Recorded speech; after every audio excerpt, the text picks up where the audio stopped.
We are taking our country back from the traitors who have destroyed Britain over countless decades. Absolutely nothing else will do. So Nigel Farage is loving life at the moment, but does he risk alienating his base after another shock Reform UK boss resigned today? Nigel certainly doesn't seem worried, this afternoon at least, as he celebrated Reform reaching another membership milestone and vowing to next come for Labour as the country's biggest political party. 999. Look at the screen. Everyone looking. It's a hushed silence in the office. Is right.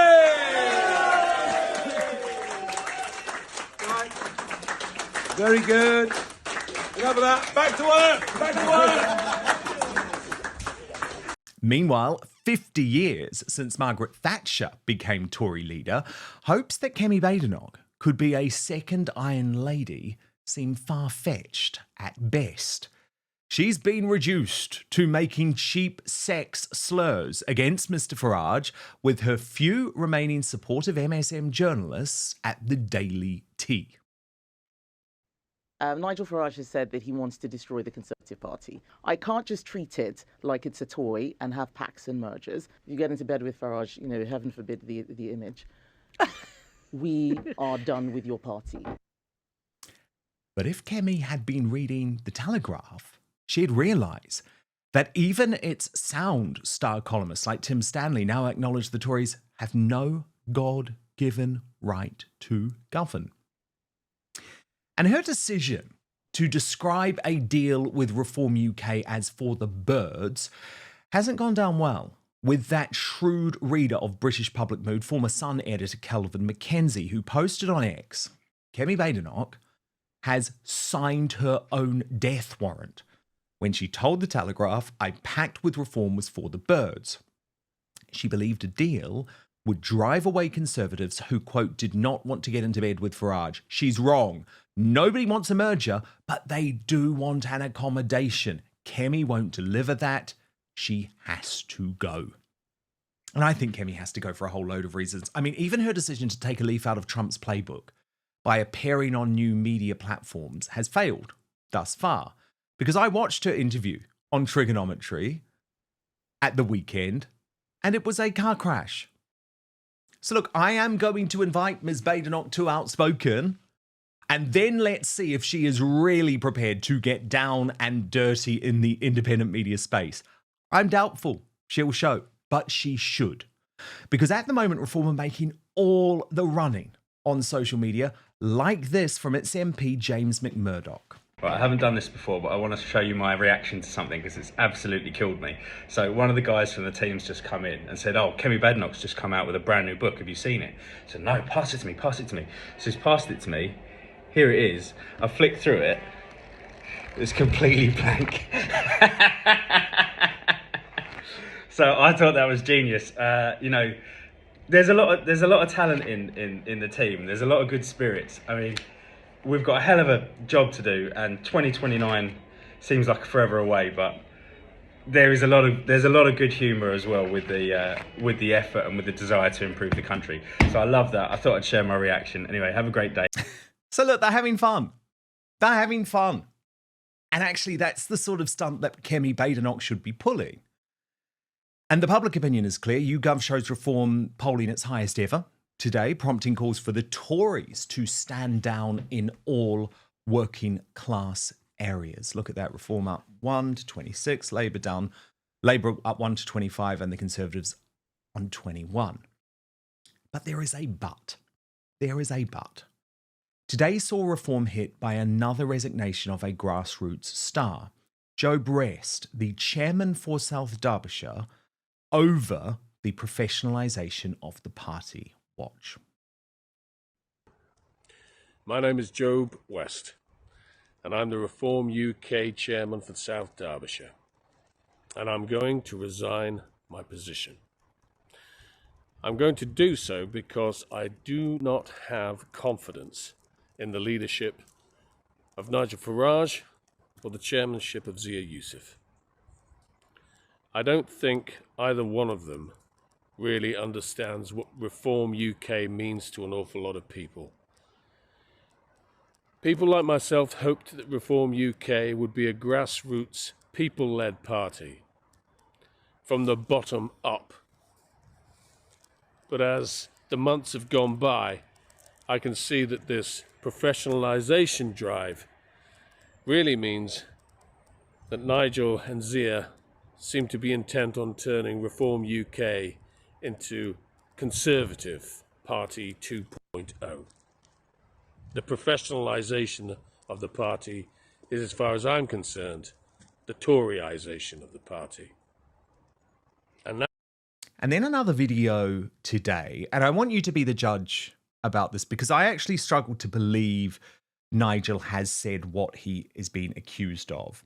But this is a video of Nigel Farage purported to be in London yesterday, where he was asked about Tommy Robinson's imprisonment and, according to onlookers, said, "I hope he rots." Now, I'm not sure. I've watched the video. I think it's possible that he said it's wrong, but I want to show it to you so you can be the judge. So let's take a look at this now.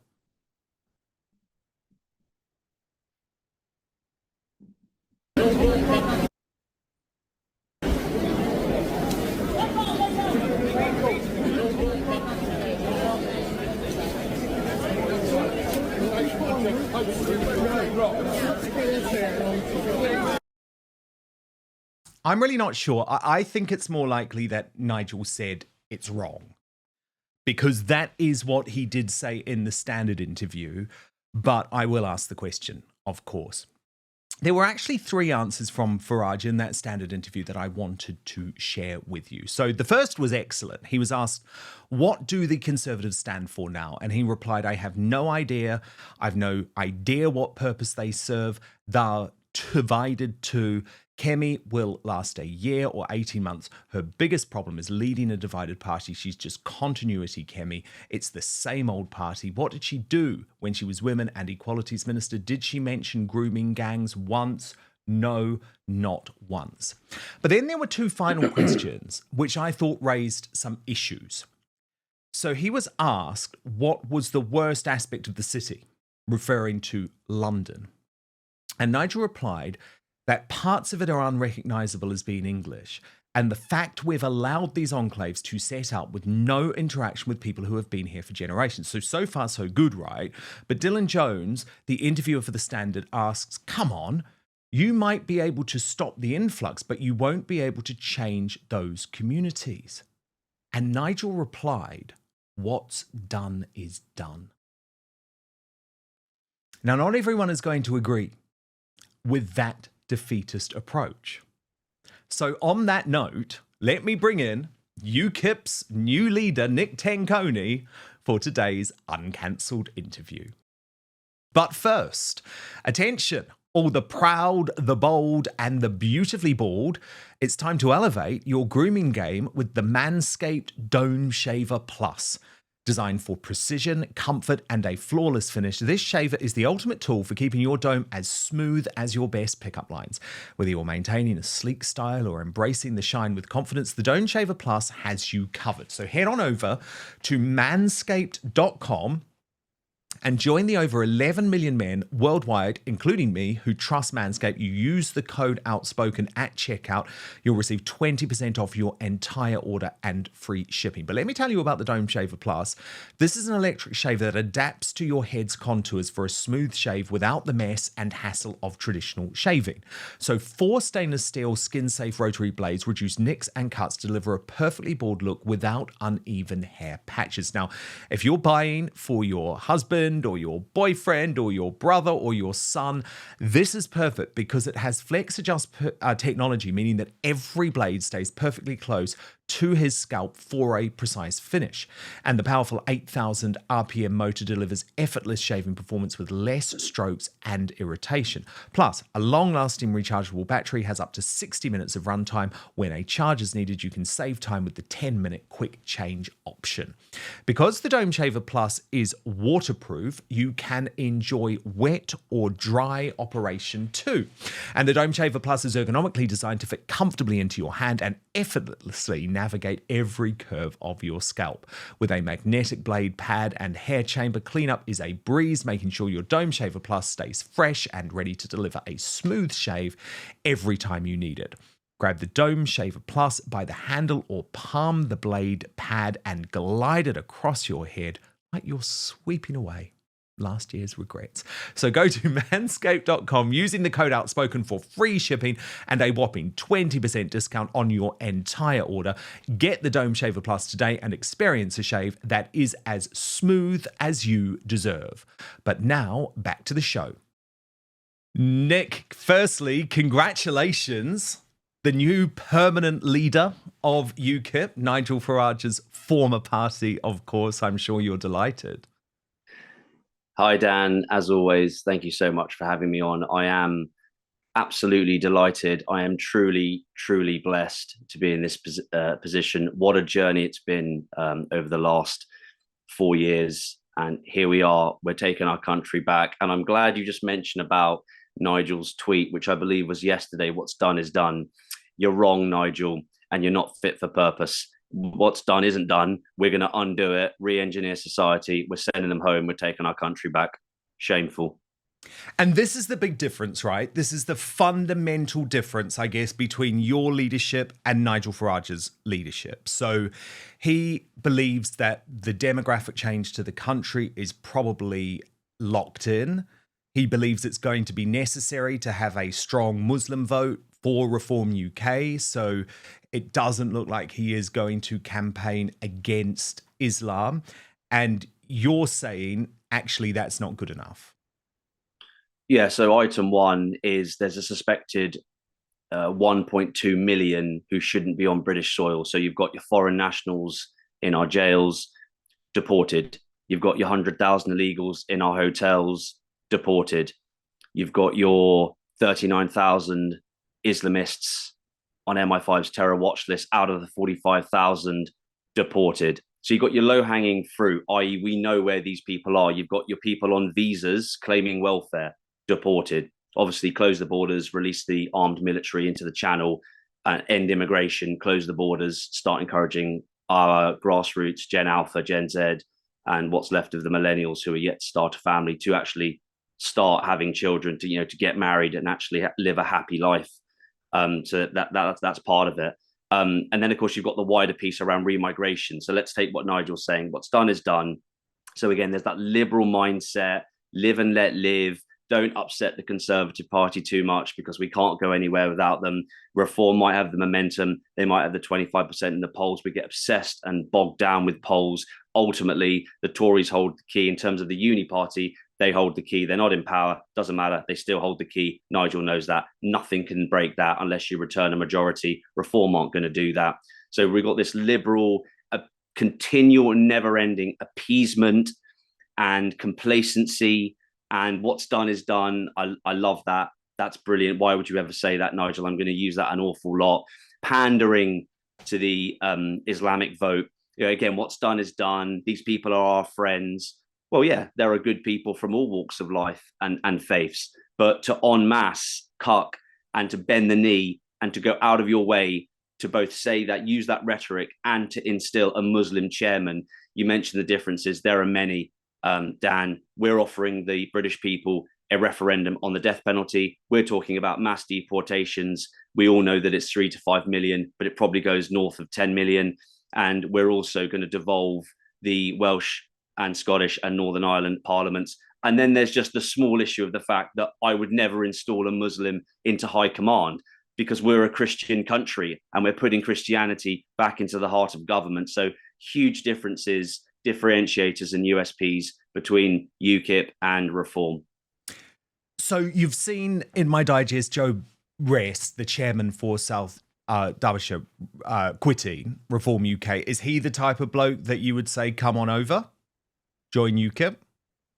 Yeah, certainly. So in the case of Joe, let's travel back 7 months-ish when I'm from deputy leader to interim leader. Reform would behave how Reform behaves, which is to essentially get rid of people. Now, we don't know that these people are any good. Let's be frank. We don't know that the people they're getting rid of are any good. We are standing 650 candidates at UKIP. That's happening. It's happening now. Our candidate list is growing. But you've got to pass vetting and you have to be suitable. But these people who take to camera, and this is so important, like Joe, who have taken to camera last night, I saw it. These are your foot soldiers. These are your chairmen or your branch chair. I want to come on to speak about that in a minute. It's a separate point. But they're taking, whilst you rise and you've got your 25% in the infamous polls, etc., that may or may not mean something, you've got them taking to camera en masse. Seems like every month this happens, denouncing the party, calling the party out and saying no. And there's consistency across all of the complainants. There's consistency. It's to do with the professionalization lie. It's to do with the democratization or lack thereof piece. It's to do with the Toryization of Reform. It's to do with flip-flopping. It's to do with the complacency and the appeasement and the buckling and the flip-flopping. So it's not like there are constantly different forms or anything vitriolic. It's good people taking to the internet, and God bless Elon and Twitter for the space to do so now that it's free, and saying, sorry, everything that guy said last month and the month before that, it's actually all true. This is hugely problematic. I'm leaving. So going back 7 or 8 months, I would then contact these people and I would say, look, have you seen our policies? Have you seen our graphics? Have you seen my X, my Insta, whatever you're after? Have you actually looked into UKIP? Now things have changed.